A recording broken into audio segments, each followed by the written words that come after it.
Vice principal এই মুহূর্তে আমাদের সাথে রয়েছেন, সরাসরি তার সাথে কথা বলবো। দিদি কি হয়েছিল ম্যাম, কি হয়েছিল? দেখুন আজকে সব ম্যাডাম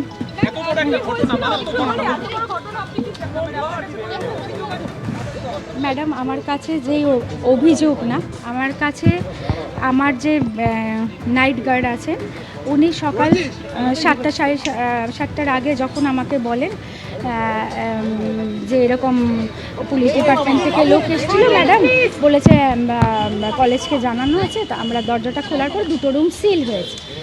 এরপরে বেলার দিকে পুলিশ আমাকে ফোন করে জানানোর পরে ইমিডিয়েটলি আমি এখানেই থাকি। আমি আমার জিবি প্রেসিডেন্ট অশোক দেব এমএলএ, আপনারা জানেন আমি government affiliated college, government affiliated college. হ্যাঁ, আমার এখন পর্যন্ত আমি ভাইস প্রিন্সিপাল, সেই কারণে আমার একটা জিবির কাছে ইনফর্ম দেওয়া, এই যে এখনো জয়েন্ট ডিপিআই ম্যাডামের ফোন। এরকম ঘটনা ঘটলো কি করে সন্ধ্যের পর?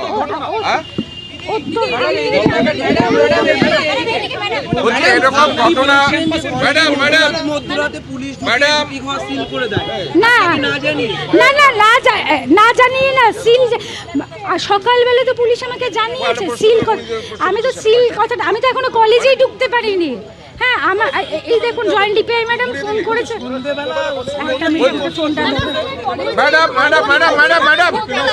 ম্যাডাম বলছি এরকম একজন, আপনি ভাইস প্রিন্সিপাল, আপনি আমার সঙ্গে ফোনেও আপনার সঙ্গে কথা হলো, এরকম ঘটনা সন্ধ্যের পর কলেজে ঘটলো কি করে? এরকম ঘটনা ঘটলো কি করে?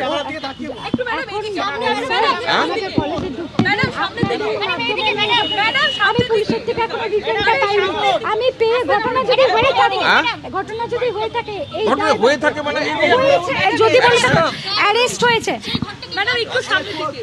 আমাকে ঢুকতে দিন। আমি কোন ম্যাডাম এই প্রাক্তনী কলেজে কি করে প্রবেশ করছে একজন প্রাক্তনী কলেজে?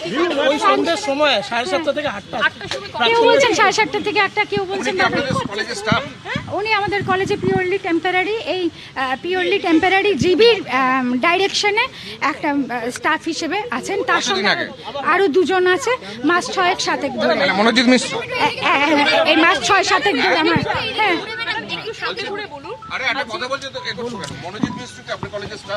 আমার কলেজের স্টাফ মানে পিওরলি টেম্পোরারি জিবির ডাইরেকশনে জিবি করে তাকে এখানে স্টাফ হিসেবে 45 দিন করে তাকে রাখা হয়। এবং কতদিন আগে অ্যাপয়েন্টমেন্ট পেয়েছেন তিনি? আমাকে একটু পেপারটা দেখতে দিন। কাজটা কি? তাও কতদিন হতে পারে? 1 মাস, 2 মাস, 4 মাস? না, তারও বেশি। তার বেশি, 245 দিন হবে। আর উনি কি তৃণমূল ছাত্র পরিষদের ইউনিট? আমি দেখুন এইসব যেদিন এই অ্যাপয়েন্টমেন্টগুলো হয় সেদিন জিবির মাধ্যমে হয়।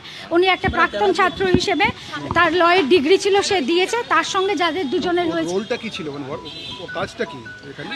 ও অফিসের কাজ করতে, মানে অফিসের মানে খাতাপত্র এইসব দেখতে যাই। ডিবেট ডাইরেকশন আমার রেজলিউশন আছে, আমি দেখাবো। 9টা থেকে 4টা অবধি আপনাদের কলেজের সময়, আমি দেখো না। হ্যাঁ, তারপরে ওরা কি করছিল? আপনার ভূমিকা কি হবে এখন যে কলেজের ভিতরে পরিদর্শন হচ্ছে আপনার কলেজে? কলেজের ভূমিকা ম্যাডাম অনেকদিন কোনো অনুষ্ঠান ছিল না ম্যাডাম। একটা কথা শুনুন, আমাকে একটু কলেজে ঢুকে আমাকে জয়েন্ট ডিপিআই ম্যাডামকে চিঠিটা করতে দিন। আমি এখনো অফিসিয়ালি কিছু করতে পারিনি, আরো দেরি হয়ে যাচ্ছে। আমি জেনে ছুটছি।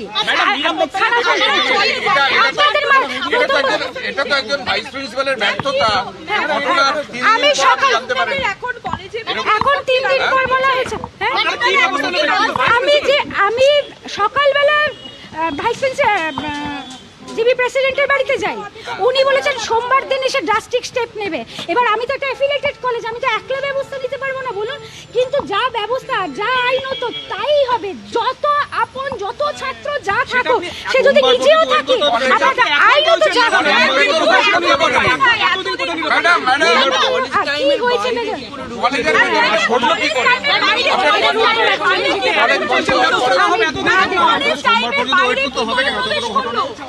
এই জন্যই আমি এসছি, আমাকে এই জন্যই আমি এসছি। আমাকে চিঠিটা লিখতে দিলাম, এরপরে বলবেন আমি রিপোর্টও করিনি।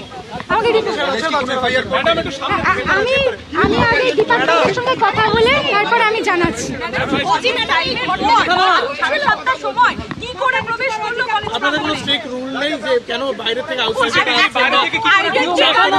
জিবি করা আছে, যে রুলস আছে 9টা থেকে 4টে বিসিআই এর নর্মসে আমার ক্লাস আওয়ার্স আছে। এরপর এক দিন আমাদের বিসিআই এর কাজ করতে আমাদের সময় লাগে। হ্যাঁ, আর এই নিয়েও আমি জিবিকে জানিয়েছি, অনেক সময় যখন তালা খুললে বেরোতে চায় না তখন স্টুডেন্ট বলে একটু রিল্যাক্সেশনের মতো একটা environment create হচ্ছে। কিন্তু কোনোদিনই আমরা এইসব সায় দিই। এই ঘরটা কি গার্ড রুম ছিল? আমি তো এখনো কলেজ প্রিমিসেসেই ঢুকিনি, আমাকে দেখতে না। আপনি তো জানেন আমাকে প্লিজ একটু ছাড়ুন। Hello hello.